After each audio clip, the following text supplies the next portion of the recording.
मान्य सदस्यहरू, प्रतिनिधि सभाको आजको बैठकको कारबाही प्रारम्भ हुन्छ।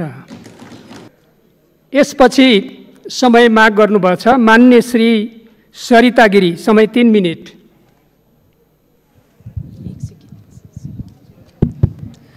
सम्माननीय सभामुख महोदय, ज्येष्ठ 19 के दिन मैं संसद में अनुपस्थित थी।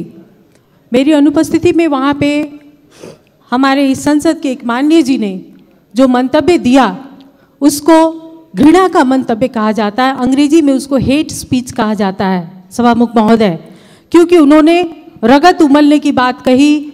उन्होंने अपने मेरे पद का मर्यादा नहीं होता तो मैं भौतिक रूप से भी आक्रमण कर सकती थी, ये बात कही।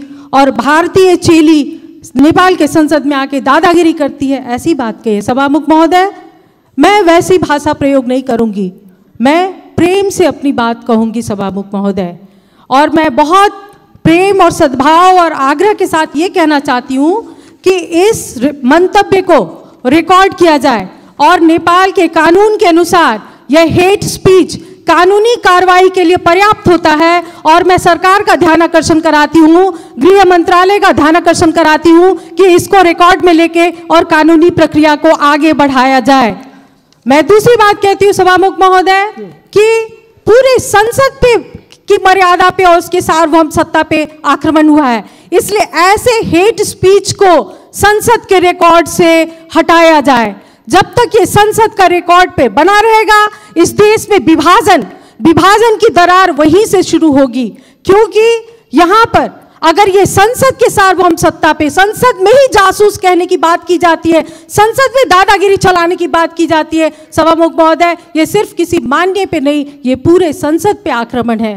सभामुख महोदय, मैं क्षमा चाहती हूँ कि हमारे माननीय जी भी संसद का वक्तव्य पढ़ के अपना वक्तव्य देती हैं या मीडिया में जो प्रायोजित ढंग से वक्तव्य आता है उसको कहती हैं। मैंने कहा है भारत और चीन दोनों देश के साथ संवाद करके बात आगे बढ़ाई जाए। और थोड़ी देर के बाद मीडिया ने भारतलाई नसुधिकन नक्शा बनाउने ये कहा कि प्रायोजित किया। उन्होंने भी उसी मंतव्य को पढ़ा है, सुना है और उसके बाद अपनी धारणा व्यक्त करती हैं। कम से कम हम लोग सभासद लोग जब बोलते हैं तो वस्तुगत तथ्य और प्रमाण के आधार पे बोलें। जब बाहर के जनता की हल्ला होती है, उसी के हल्ला में हम लोग जाएंगे तो हम लोग देश का नेतृत्व कैसे करेंगे। मैं जो दूसरी बात, महत्वपूर्ण बात उठाना चाहती हूँ यहाँ पर, हमारे माननीय जी ने एक बात तो अच्छा ही कहा, भारतीय चेली को भारतीय दलाल बोलते बोलते चेली कहा, महिला है सहानुभूति होगी इसलिए इज्जत बढ़ाया है, लेकिन फिर भारतीय जासूस करके उन्होंने सब पे पानी फेर दिया। मुझको भी मालूम है सभामुख महोदय, उनके पति राप्ती जिला के दांग जिला के राप्ती गांव पालिका में जब वो चुनाव लड़ रहे थे तो उनके गांव पालिका के निर्वाचन में भारतीय रुपया बांटा गया।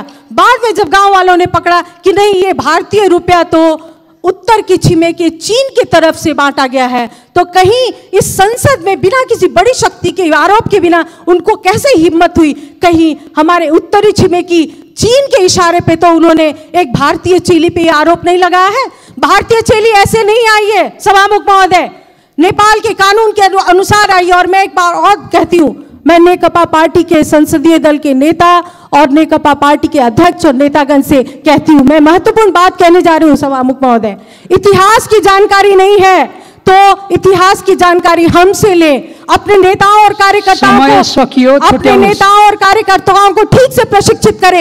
हिंदी का नेपाल में क्या स्थान है और हिंदी का यहाँ पे क्या संबंध है वो उनको बताएं, ताकि उनका रगत नहीं उमले।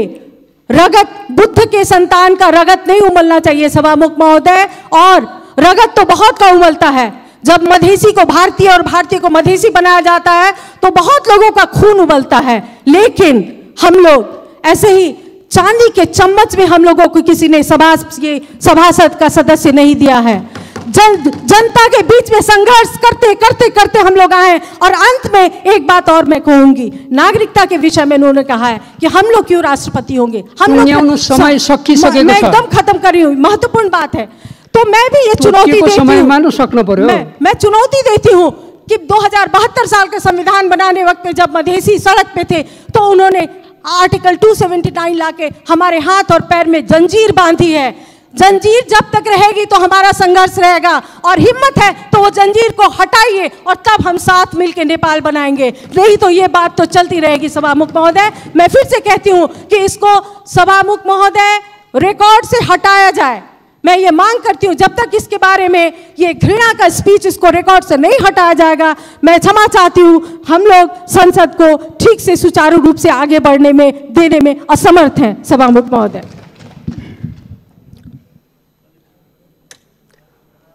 माननीय श्री अमृता देवी अग्रहरी, समय 3 मिनट। सम्मानीय सभामुख महोदय, 19 गते के पार्लियामेंट के बैठक में जिस तरह हमारे माननीय गंगा चौधरी जी ने जो शब्द का प्रयोग किया है उससे हमारी पार्टी का ध्यान आकर्षण हुआ है। मैं स्पष्ट ढंग से कहना चाहती हूं कि माननीय गंगा चौधरी जी को माफी मांगना होगा। माननीय सदस्य अहिले बस्नुस्। माननीय सभामुख महोदय, जो भी इस सदन में सांसद के रूप में उपस्थित है वो संपूर्ण प्रक्रिया पूरा माननीय सदस्य मर्यादित ढंगले बोल्नु होला, तपाईहरु बस्नुस्।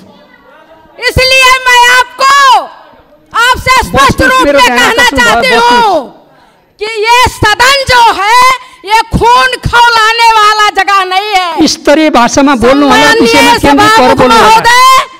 यहाँ खून ठंडा करके बात करना चाहिए, और अगर किसी का खून बहुत ज्यादा गर्म होता है तो बागमती में जाकर छलांग लगाना चाहिए। सभामुख महोदय, यहाँ किसी का अपमान करने का जगह नहीं है।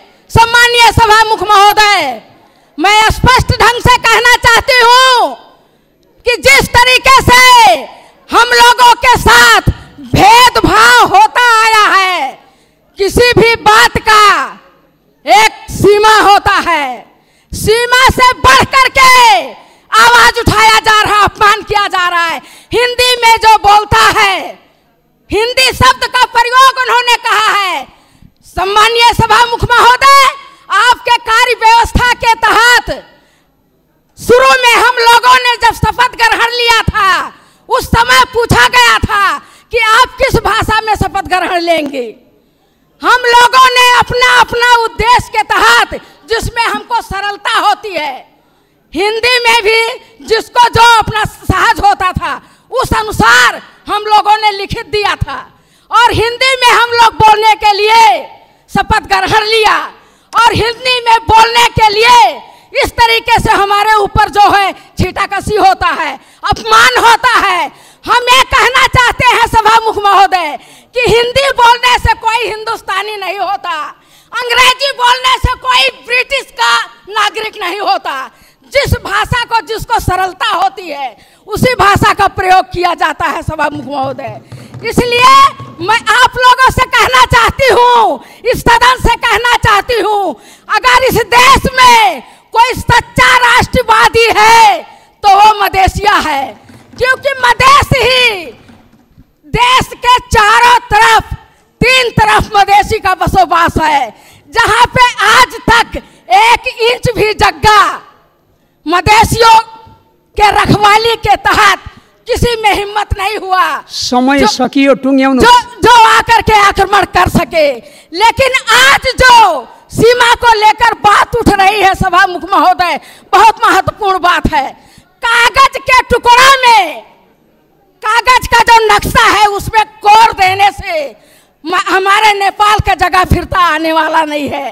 आप कोर लीजिए नैनीताल, आप कोर लीजिए हरिद्वार, आप कोर लीजिए खटमाय और पिथौरागढ़, जहाँ भी कोर लीजिए, उससे हमें नहीं मिलने वाला है। और भारत के लोग भी अपने नक्शा में काठमांडू और पोखरा अपने नक्शा में कोर लें, उससे भारत को भी नहीं मिलने वाला है। यदि जाने अनजाने में पहाड़ी शासकों ने जगह को बेचा है तो उसको वार्ता के टेबल के माध्यम से हमें वापस लाना चाहिए सभामुख महोदय। जगह बेच करके और नौटंकी करने से जगह वापस नहीं आता है। इसके लिए कूटनीतिक वार्ता के टेबल पे बैठिए और जगह को वापस लाइए। और यदि ऐसा नहीं कर सकते हैं इस देश के शासक लोग, तो कुर्सी से राजीनामा दे, कुर्सी छोड़ दे। मदेशिया उस कुर्सी पे बैठ करके और देश को वापस लाएगा, यदि वाकई हमारे देश के भूभाग आक्रमण हुआ है तो। मैं इतना ही कह करके आप लोगों के समक्ष एक शब्द और कह देना चाहती हूँ। नागरिकता के विषय में भी हमारे माननीय जी ने आवाज उठाया कि एक सांसद के पास 2 नागरिकता है। मैं कहती हूँ वो नागरिकता